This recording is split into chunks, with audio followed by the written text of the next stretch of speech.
Isu keamanan di jalur Gaza kembali memanas seiring dengan dugaan terbaru mengenai penimbunan senjata oleh Hamas dan kabar rencana Amerika Serikat untuk membatalkan upaya pelucutan senjata militan Palestina. Menurut laporan The Times of Israel pada Senin 17 November, muncul tuduhan bahwa Hamas telah mengumpulkan senjata canggih di luar negeri dalam beberapa minggu terakhir.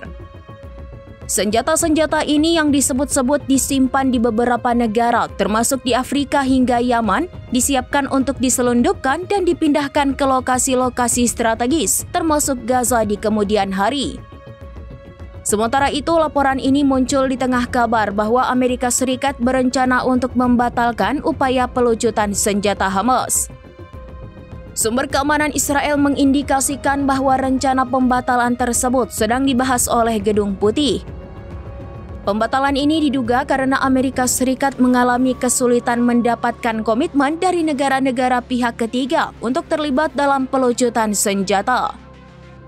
Amerika Serikat telah meminta pasukan stabilisasi internasional yang akan dikerahkan di Gaza untuk membantu melucuti senjata militer.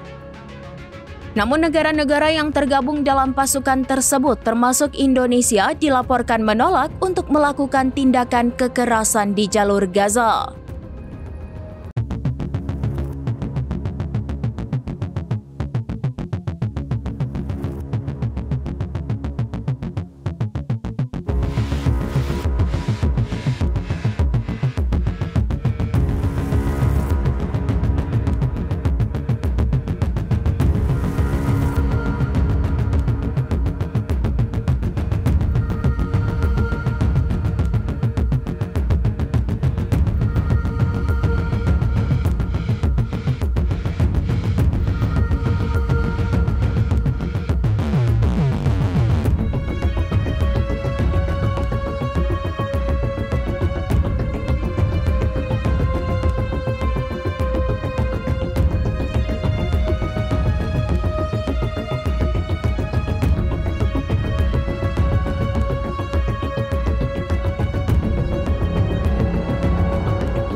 Download Tribun X sekarang, menghadirkan lokal menjadi Indonesia.